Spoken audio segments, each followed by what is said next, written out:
Yo, what's going on, guys? You might have noticed, but I've been MIA the last few weeks. At first I was hella sick, and then I got really busy with work and freelance stuff. But I'm back, baby! Fully energized and ready to discuss the shit out of Kaiju number 8. Cause let me tell you something, these last few chapters have been insane. Isao Shinomiya pushed Kafka so far that he completely lost control, and now the two of them have been duking it out something fierce. These titans are trading blows left, right and centre. Put them in the octagon, bro, because this is a bloody spectacle. Although I don't think you'd want front row seats to this fight. The sheer force of the attacks these dudes are putting out are destroying their surroundings, like toddlers tearing into McNuggets. You don't want to be anywhere near the splash zone, people, just get out of the way. Kikoru is concerned about both Kafka and her father. The science nerds are freaking out, but the old war boys are barely flinching. You can't be telling me this is just another day in the office to them.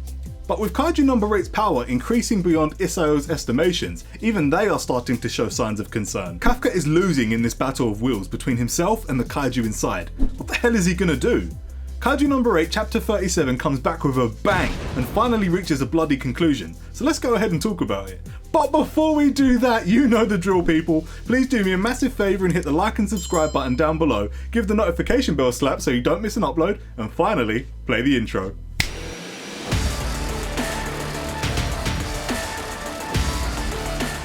Briefly jumping back to chapter 36, Isao Shinomiya landed an enormous blow on Kafka, forcing him to fully transform into Kaiju number 8, as a result of the commander's constant onslaught. But something's wrong. Kikoru immediately notices how Kafka doesn't seem like usual. His eyes seem unhinged, almost unresponsive. He lets out a mighty roar, cracks everything to shit, and then we get a glimpse of Kafka inside of Kaiju number 8, exclaiming that he can't control his body. This was my worst fear! At this point, I'd already guessed that Isao would be testing him, but I'd always hoped that Kafka would be strong enough to keep himself from ending up in a position where he completely loses control. Especially since before this moment, we had no indication that Kafka would ever be unable to control his body.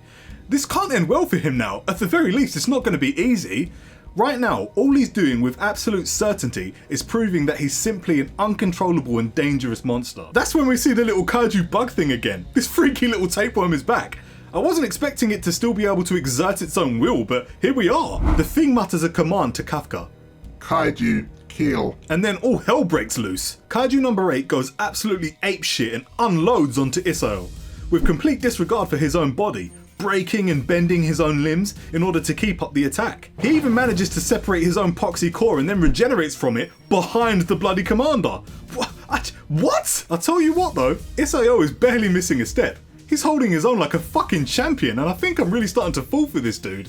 His eyebrows still scare me senseless, but he's quickly becoming one of my favourites. It's now clear to us all that this is what Isao was attempting to push Kafka to since the very beginning, as the deputy director confirms our theory when he conveys how odd it is that Isao didn't just annihilate Kafka off the bat.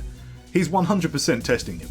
Chapter 36 ends with Kaiju number 8's fortitude increasing beyond Isao's estimations, and everyone starts to panic. Chapter 37 goes off like a rocket. They ain't wasting no time. Kaiju number 8 absolutely loses his shit and goes for the commander like he just stole his first edition shiny Charizard. And can we just take a moment to appreciate how fucking good this fight is? The hands being thrown are savage. Even with Kaiju number 8's power being increased so much, the commander is still putting up a fight and just tanking hits. Can you imagine this fight animated? Oh, it makes me moist just thinking about it. It's not long before it becomes painfully obvious that Isao is losing this fight. He's not making so much as a scratch anymore, and Kaiju number 8 does him dirty, just like the Hulk claps Loki in the Avengers.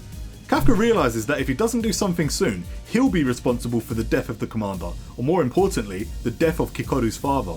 In a last-ditch effort to save Kafka's soul, Kikoru pleads with him and shouts, "Don't you dare give in to some kaiju, Kafka, you clod!" This moment between the two is pretty special. It once again shows us how much Kafka cares about his friends, and just how deeply those feelings can strengthen his will. Those simple but powerful words from Kikoru have begun to help him break free of the Kaiju's shackles. A lot can be said about Kikoru here too. If we look closer, it looked like she was about to jump into the fight, as she recalled her vow to exterminate Kafka if he ever turned out to be just another harmful Kaiju. But no, instead of that, she chooses to believe in him once more, tears in her eyes. I think we're really starting to see the strength of her character now, and I'm all for it. Kafka breaks free, but the Kaiju roach quickly eats him, which I assume is a visual representation of the ongoing battle of wills between the two inside Kafka's body. It seems like all hope is lost as Kafka begins to be completely consumed, and Kaiju number 8 prepares to finish off the commander. But like some kind of divine intervention, Mina Ashido pops into Kafka's mind like the angel she is, and he remembers her heartfelt words, "I'll be waiting." And this gives Kafka the last push he needs to take control of his body once more. Fearing the worst outcome, it's all he can think of to take his arm and pierce through his own chest, finally uttering his most resolute statement yet. "I am not Kaiju number 8. I am Kafka Hibino."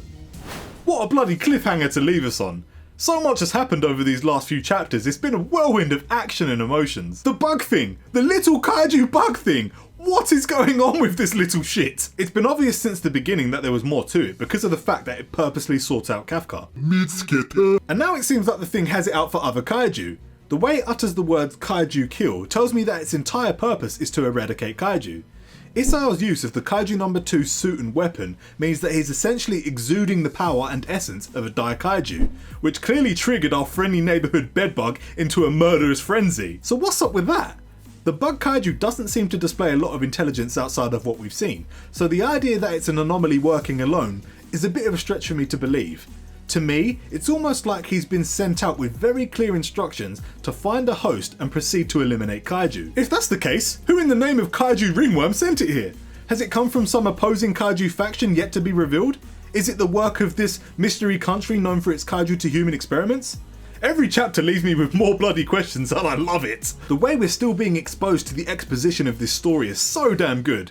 The kaiju bug thing intrigues me to no end, and I've called it so many things because I can't comprehend. Tapeworm, cockroach, bedbug, I don't know how the fuck to describe this thing, so I'm gonna have fun changing it every time. Before we move on, I just want to make a note of something. In the past, I've seen arguments that Kaiju number 8 is very similar to Attack on Titan, which I don't completely agree with. However, seeing Kafka's body inside of the Kaiju number 8 like that, it's hard to ignore the visual similarities. There are plenty of differences between the two transformations, but it's still an interesting choice visually. At the moment, I still sort of see it as just a visual representation of what's going on inside Kafka's head. In Attack on Titan, the Eldians' bodies are still physically there inside of the Titans, and can be targeted separately, almost like a Gundam pilot. However, in Kaiju number 8, Kafka's body entirely transforms into Kaiju number 8, as we can tell when parts of the Kaiju face fall away to reveal Kafka's human face. This itself contradicts the idea that Kafka's body is separate inside the Kaiju body, so I'm leaning more towards it all being simply visual aid, especially because Kafka's body seems to take the appearance more of the Kaiju body as he becomes consumed by the bug inside him. Let's talk a bit about the situation Kafka has landed himself in. After losing control to his Kaiju form and going ballistic, I do not see how he's going to get out of this one.